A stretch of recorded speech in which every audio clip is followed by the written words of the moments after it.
Hub gets up and hammers it home. Luger bounces it inside to Mooney, who jams it home. To a cutting Jogo for the two-handed jam. It's to Pfluger for the two-handed jam. Swatted by Durham. Jams with two. Another rejection. Hello again, Irish fans, and welcome to this week's edition of Inside Notre Dame Basketball with Mike Bray. And Coach, this week kind of represented the whole season. A tough loss on the road, then you lose a key player to injury, and then you come home and you battle a team right down to the wire, but you can't close. Kind of who we've been, Jack, all year. Louisville, we just had a hard time rebounding the ball well enough to make that a closer game, and just a heartbreaker here because we played well enough to beat an NCAA tournament team but couldn't quite get over the hump and make the plays at the end. When we come back, we're going to take you down to Louisville for the renewal of one of the most exciting rivalries in college basketball, the Irish and the Cardinals. You fall behind 9-2 at Louisville, but as you've done all year, you come roaring back. You get a rebound basket from Mooney, a Prentice Hub three, and you're down just 5 minutes into the game. Yeah, we didn't get off to a great start, but then we kind of dig our way back.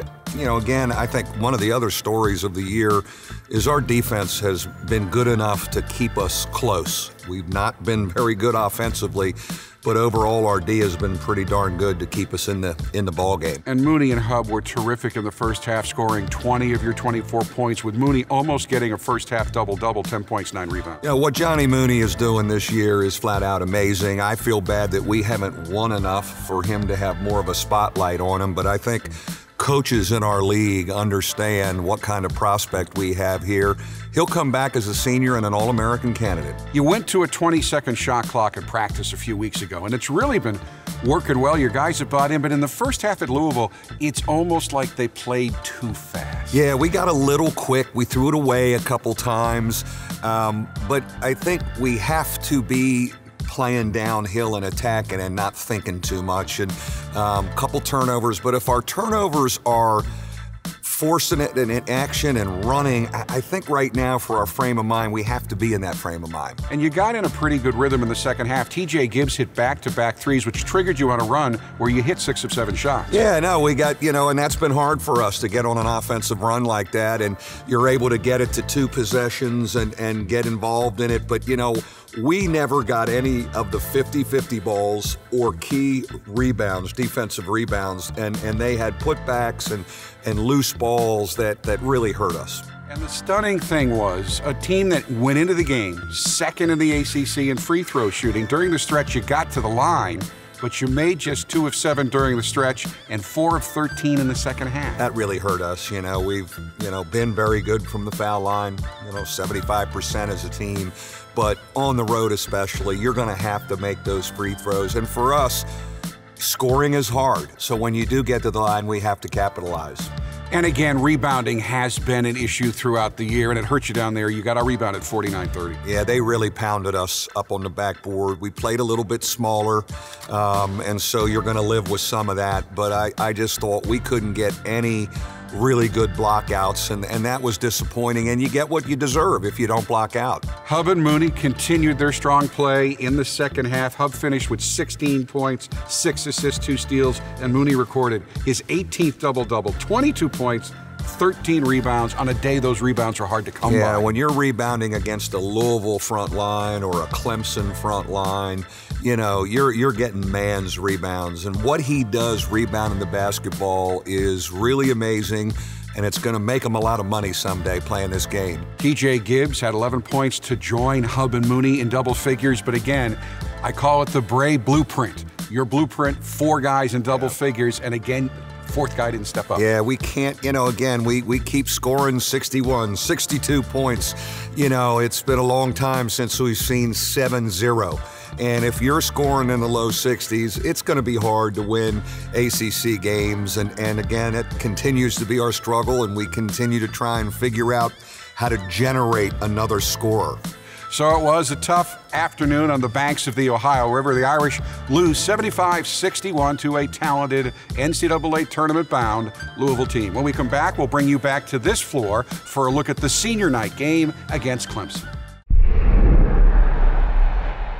We talk about your whole team coming back, but one guy really isn't. A 2-year walk-on, Liam Milligan. It was nice that you could give him the start against Clemson. Very deserving to get Liam in the starting lineup. Little did we know I needed him in the starting lineup with a number of guys. Anyways, he has been a great role model. The reason I wanted him back for a grad year is I wanted another older guy who's a man and has his priorities in order around this young group, especially our freshmen. And he's been a great role model. I love that we could start him. He's a heck of a practice player. He's a class act, and he's a true Notre Dame man.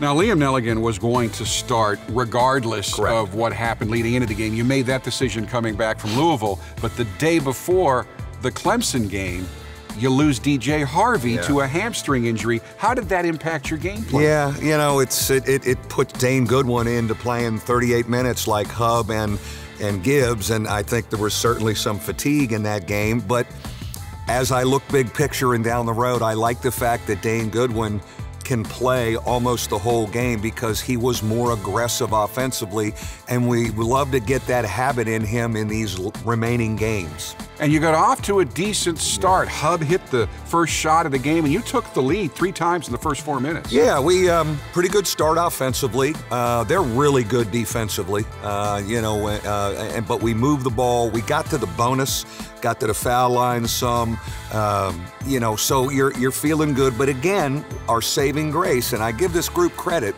we're defending well enough to hang around and have a chance. And I give this group a lot of credit because when you don't score for 5 or 6 possessions in a row and you go back and guard, that takes a bit of a mental toughness, and we're a little better there than everybody thinks. And you mentioned Dane Goodwin. The speeded up tempo seems to help him. He had 7 in the first half, 12 in the game. It's his first double-digit game since mid-January. Well, he's a thinker, and I think I would say he's an overthinker sometimes. And so with that clock moving and that ball coming down the floor, you got to look, you got to take it, you got to drive, you got to take it. I thought he rebounded. I really see him trending back up, and I want to play more games and work hard. I'd like to stay around in Charlotte a while so guys like him, Hub, Leshevsky. I thought Durham was on an uptick against Clemson. They can feel good about how they're playing individually before we end this thing. Now, Clemson did have the lead for most of the first half. They led by as many as 9. But as you said, your guys keep battling. You end the half on a 7-0 run. TJ Gibbs hits a big 3 in the basket right behind you right now. You're tied at halftime. Well, I thought, we did maybe a better job, or I did a better job having it in his hands some and not just in Prentice's hands. And, he is a really good decision maker with the ball as you look at his assist to turnover, and he's a threat coming off that. So, again, he kind of felt I got to make some plays for us, and the 2-man game with him and Johnny helped us. Clemson grabbed the lead back early in the second half, but they could never put you away.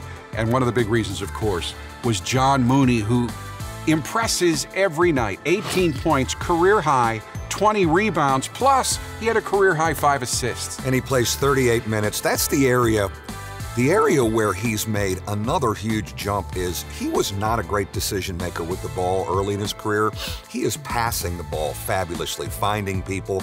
To get 20 rebounds against that athletic front line tells you he's an NBA player down the road. I still think he turns down shots. He's got to keep shooting it for us. But I couldn't ask any more out of him, and I'm thrilled with the player he's become. I know I mentioned to Zach Hillisland on the radio, okay, here we are again, inside of 5 minutes, right in it. Can you make the plays down the stretch to win it? And this time you almost did. We were close, we were close, and there were some good signs last night. The confidence to take that shot to get it the lead or to put a team away is not there with our group right now. I would love to see it show up before this season ends, and we'll continue to nurture and work to do that. But that's a big void, just finishing it, making a big play, somebody stepping up and making a 3. I thought we turned down some shots because in a couple possessions because guys were a little nervous, like, I don't know if I want to take this one, and that's a youth thing and an inexperienced thing and a confidence thing. Clemson retakes the lead, but your young guys really try to step up in the last minute. Hub drives for a layup to cut it to 2, and then Leszewski gets a rebound, he's fouled, and he goes to the line with 3 seconds left with a chance to tie the game. And I really feel for Nate because the game probably should have been over on TJ Gibbs' shot. He makes an unbelievable play to get his hands on that ball, gets fouled, and he made the tough free throw. The first one's the tough one. Then he had to sit through a timeout. They called timeout and rimmed out the second one, and nobody feels worse than he does because he's a pretty darn good shooter, even though he hasn't shot it as well this year. You know what I loved about it, though? Mooney and Gibbs went to him right away. They went to him right away, and I have a lot of respect for our old guys in a tough year to know this guy's hurting right now. And I just think Nate's going to make a lot of big free throws for us as his career grows, but he was stung by it. Even though this has happened a lot this year, no one is used to it. It was still a heartbreaking loss. Clemson wins 64-62. Now, when we come back, we're going to talk more about a guy who has meant a lot to this team the last 2 years, Liam Milligan. For the first time in your career, here at Notre Dame, you started a walk-on. What did Liam do to deserve that? You know, he has just been such a man and mature guy and a good role model for a lot of youth on this team. Works his backside off. I thought he deserved it. And you know, it picked our team up. It helped our group. When I told him in the Louisville locker room after the game that he was going to start, and we needed something to pick us up. I mean, we're struggling. And I thought he gave us a lift in practice. He got our crowd into it. Our crowd was into it, and our crowd was fabulous. So he deserved it. And as you might expect, the start was indeed a dream come true for the graduate student from LaGrange Park, Illinois. I think I learned when we got back from Louisville, and it's a pretty surreal experience. I grew up a huge Notre Dame basketball fan, so when Coach told me, it was obviously a big honor, and it was really cool and something I'll never forget. Liam has been tremendous for us. He has the utmost respect for every player in the locker room, every coach in the locker room, everyone in the program. He comes in each and every day, works his tail off, and man, he's got an extremely bright future. One of the smartest dudes I know. So yeah, we just wish him nothing but the best, and he's been awesome for us. We have so many young guys. I wanted another man around. He's a grad student. What he talks about, I wanted him around all these younger guys, and I think he's been a great role model for them, and he's a good player. I think I came to the Notre Dame basketball camp when I was in 5th grade, and I think the funny thing about our program is grew up watching Coach Ayers, Coach Swan, Coach Atkins, and then to be coached by them is pretty cool. And then, like I said in the short speech after the game, awesome group of guys to go through it with. He's a heck of a guy. He's a true Notre Dame man, and we'll miss him.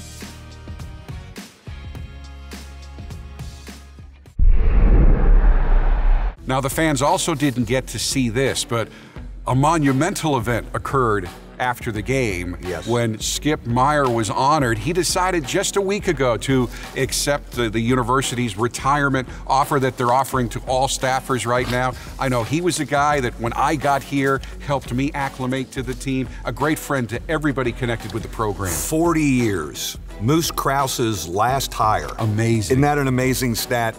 19 years as my guy. I will miss him. He is a pro at what he does. He is a class act. And our former players, dating back to 1978, love him, and we're going to honor him at our basketball player reunion in October. And of course, in typical Skip fashion, I don't want anything, don't do anything. And you had a nice little ceremony for him in the locker room. Got a little emotional. Well, we surprised him, and his family surprised him. They all came from Connecticut. His mother even made the trip, gave him a little collage, and then I did try one last time. Skip, do you want to say a few words? No, I don't want to talk.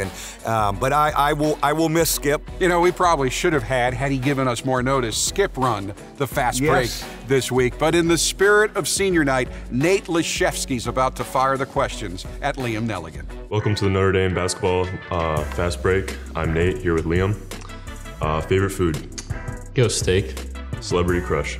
Rachel McAdams. Favorite television show? Game of Thrones. Favorite character in Game of Thrones? Go with the Hound. Favorite NFL team? I like the Green Bay Packers. Who is the greatest quarterback of all time? Aaron Rodgers. Yes, sir. Favorite actor? Go with Vince Vaughn. Best dancer on the team? Go Juwan. You want to rethink that? Yeah, I'll go DJ Harvey. Best singer? You got some pipes. I'll give it Nate Lashevsky. Okay. What about best shooter? You yourself, Nate. Thank you. Best dunker? Bob Carmody. Fastest on the team? I'll go P-Hub. Slowest on the team? Probably Mooney. Favorite Coach Hump line? Like seriously? Favorite Coach Bolanos line? That's us. Favorite part of the new practice facility? I like the smoothie bar. And that's all we got today with Mr. Liam Milligan. This week's Ask Coach Bray question and the Notre Dame Ticket Exchange, powered by Vivid Seats, Performance of the Week, will take the floor when we come back. It's time now for the experts at TireRack.com question of the week for Coach Bray. This week's question comes from Mike and Missy Leone of Alliance, Ohio. Coach, with all current players returning, how do you approach recruiting this offseason? Well, we do have scholarships to give, and I think we will thoroughly look at the transfer market, undergraduate and graduate. You know, I think you're always looking to improve your situation, so we'll look at that. We're still involved with one high school prospect, but that could change too. So you're always looking to add something. In 2 games this week, John Mooney scored 40 points, grabbed 33 rebounds, dished out 8 assists, blocked a shot, and came up with 4 steals, making him the only possible choice for this week's Notre Dame Ticket Exchange, powered by Vivid Seats, Performance of the Week Award. Off to Mooney, left side, two-handed jam.